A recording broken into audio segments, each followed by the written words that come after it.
कहीं पे लिखा गया है कि सच और सूरज को ज्यादा देर तक नहीं छिपाया जा सकता। हमारी जिंदगी में ऐसे कई अवसर होते हैं जब हमें पूरा विश्वास होता है कि जो सामने वाला इंसान है ना, वो हमसे झूठ बोल रहा है, हमें बेवकूफ बना रहा है। लेकिन हम उस वक्त चाह के भी कुछ नहीं कर सकते, क्योंकि सामने वाला आपको कभी नहीं बताएगा कि आखिर सच क्या है। क्योंकि या तो सच उसको पता है या भैया ऊपर वाले को पता है, और वो सामने वाला इसी बात का फायदा उठाकर हमें गोल गोल घुमाता रहेगा। वो बंदा झूठ बोल सकता है, वो झूठी कसम भी खा सकता है, और किसी के सर पे हाथ रख के भी बोल देगा कि ये झूठ है। इसलिए ये सोचना कि सामने वाला बंदा कसम खा रहा है तो सच्चा है, बिल्कुल बचपना है। तो क्यों ना हम अपने अंदर एक खूबी डेवलप कर लें जिससे कुछ मिनटों के अंदर किसी से थोड़ी सी बात करके भी हम इतने काबिल बन पाए कि हम ये पता लगा सकें कि हमें सामने वाले इंसान पे ट्रस्ट करना चाहिए कि नहीं करना चाहिए। झूठ पकड़ना बहुत जरूरी है आज के समय में। आप अगर किसी कंपनी में इंटरव्यूअर हो तो कैंडिडेट का झूठ पकड़ सकते हो। आपका लाइफ पार्टनर आपसे कुछ बात छुपा रहा है, उसका झूठ पकड़ सकते हो। आप कोई बहुत बड़ी पैसों की डील करने गए हो तो सामने वाली पार्टी कितना ही आपको इंप्रेस करने के लिए बोले, आप उसका झूठ पकड़ सकते हो। मैं ऐसा मानता हूं कि झूठ पकड़ना जिंदगी का और आपकी पर्सनैलिटी का एक सबसे महत्वपूर्ण हिस्सा है, जिसको भैया अगर आप सीख गए ना, जी हां, ये सीखने वाली चीज है जो प्रैक्टिस से आती है। तो अगर आप इसको सीख गए तो जिंदगी में कभी धोखा नहीं खाओगे यार। चाहे खाना कम खाने को मिले, चाहे पैसा कम हो, चाहे प्यार हो या ना हो, उम्र जिंदगी में कम हो तो काम चला लेंगे।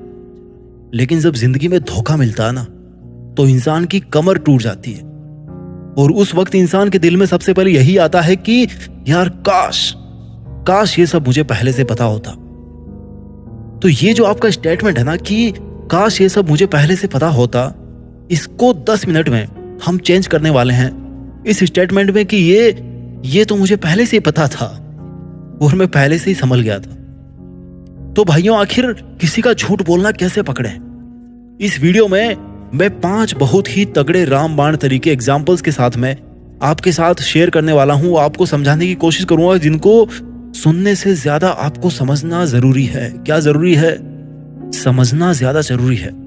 अब यहां से इस वीडियो का एक एक शब्द अपने दिलो दिमाग में बिठा लेना। देखिए, मैं आपको झूठ पकड़ने के 5 तरीके बताऊं, इसके पहले एक डिस्क्लेमर देना चाहता हूं यार, कि ये जो भी तरीके मैं आपको बताने वाला हूं, आप अगर इन सबको यूज कर रहे हो तो अपने रिस्क पे यूज कीजिए, क्योंकि जिंदगी में रिश्ते दोबारा नहीं बन पाते। आप जो भी कर रहे हो, फायदा आपका, नुकसान आपका, सबके जिम्मेदार आप ही हो। मैं कोई गारंटी नहीं ले रहा कि ये तरीके 100% आपके लिए काम करेंगे। तो मैं यही चाहूंगा कि किसी के नुकसान के लिए नहीं, बल्कि आपके फायदे के लिए, आपको सही रास्ता दिखाने के लिए और आपके खुद के सेटिस्फेक्शन के लिए इन तरीकों को आप यूज करें, जो मैंने काफी रिसर्च करके कहीं तहीं से ढूंढ के आपके लिए तैयार किए हैं। मेथड नंबर 1, झूठ को बढ़ा के पूछें। अब ये कौन सा तरीका है यार, झूठ को बढ़ा के पूछे तो अगला बंदा सच बता देगा? देखिए, उदाहरण से समझते हैं। आपके पर्स में 5000 रुपए पड़े थे। आप किसी फ्रेंड के साथ में रूम शेयर करते हो।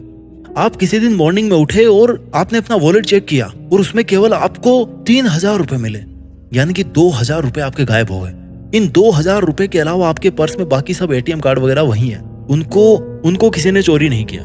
यानी कि जिसने भी पैसे मारे हैं उसने केवल 2000 रुपए निकाले हैं। अब आपको लग रहा है कि आपके जो साथ वाला बंदा है ना, जिसको आप अपना फ्रेंड मानते हो, जिसके साथ में अपना रूम शेयर करते हो, उसने आपका पैसा मारा है। तो आप उससे कहो कि तुमने मेरे 5000 रुपए क्यों निकाले, तुमने मेरा एटीएम कार्ड क्यों चोरी किया है? और जब आप उसको ऐसा बोलोगे तो वो उसको स्वीकार नहीं करेगा, ऑब्वियस सी बात है। या तो वो बोलेगा कि मैंने कोई चोरी नहीं की, या वो बोलेगा कि मैंने तुम्हारे 5000 रुपए नहीं निकाले और ना ही तुम्हारे एटीएम लिए हैं। और जब वो इस पर्टिकुलर अमाउंट का, यानी कि 5000 रुपए का अपने स्टेटमेंट में बार बार यूज करे, तो इट मीन्स कि कहीं ना कहीं दाल में काला है। क्योंकि अगर उसने आपके 2000 रुपए निकाले हैं ना, तो वो सामने वाला बंदा इस बात पे बार बार जोर देगा। वो अपने आप को गलत तरीके से सही साबित करने की कोशिश करेगा कि मैंने तुम्हारे 5000 रुपए नहीं निकाले हैं, मैंने तुम्हारा कोई एटीएम कार्ड नहीं लिया है। तो फिर आप उसको तुरंत बोलिए कि फिर कितने निकाले हैं। हो सकता है बातों के फ्लो में उसके मुंह से निकल जाए, यानी कि झूठ को बढ़ा के पूछने से हो सकता है वो इंसान इतने बड़े ब्लेम से बचने के लिए केवल वो स्वीकार कर ले जो आप उससे करवाना चाहते हैं, यानी कि जो सच है। मेथड नंबर 2, घटनाओं के सीक्वेंस को उल्टे क्रम में पूछिए। देखिए क्या होता है कि जिससे आप सच उगलवाना चाहते हो ना, उसने अपने दिमाग में एक स्टोरी सेट कर रखी होती है।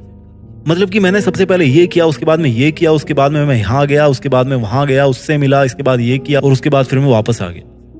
और ये जो स्टोरी होती है ना, उसने एकदम परफेक्ट तरीके से रटी होती है। अब आपको क्या नहीं करना है, देखिए आपने एक बार उसकी स्टोरी सुन ली तो दूसरी बार आप उसको स्टोरी ना सुनाने दे, बल्कि उसको उल्टी सीक्वेंस में उसकी स्टोरी के स्टेप्स को पूछिए। जैसे कि अच्छा ये बताओ, तुम इसके जस्ट पहले क्या कर रहे थे? अच्छा इसके पहले क्या कर रहे थे? और इसके पहले कहां थे तुम? आपके इस तरह से क्वेश्चंस पूछने पर अगर उसकी स्टोरी बदल रही है, या वो कनेक्ट नहीं कर पा रहा चीजों को, या वो काफी सोच समझ के, यानी कि सोचने की एक्टिंग कर रहा है, लेकिन एक्चुअल में वो अपनी बनाई गई झूठी स्टोरी में खुद ही फंस गया है और उसको याद करके बोलने की कोशिश कर रहा है, तो समझ जाइए कि भैया सावधान होने का वक्त आ गया है। क्योंकि हो सकता है वो अगला इंसान आपसे झूठ बोल रहा हो। क्योंकि भाई देखो, सच कितना ही कड़वा हो, पर सच की सबसे खास बात पता है क्या होती है? कि सच कहने के लिए सोचना नहीं पड़ता। अगर आप सच्चे हो ना, तो आपको कुछ भी याद रखने की जरूरत नहीं पड़ती है। आप बिना दिमाग पे जोर डाले अपनी बात को कह दोगे, क्योंकि आप सच्चे हो और आपके साथ में उस घटना का प्रैक्टिकल एक्सपीरियंस जुड़ा होता है, क्योंकि वो एक्चुअल में आपके साथ में हुआ था या एक्चुअल में आप वहां पे थे। तो कोई आपसे सीधा पूछे या उल्टा पूछे, आप आराम से जवाब दे दोगे। लेकिन झूठ के केस में स्टोरी को उल्टी सीक्वेंस में पूछने से उसके स्टेटमेंट्स बदलने के पूरे चांसेस होते हैं। मेथड नंबर 3, सामने वाले के दिमाग में यह बिठाओ कि उसने जो भी किया है उसने सही किया है और वो कोई बड़ी बात नहीं है। अगर आप भी उसकी जगह होते तो आप भी वही करते।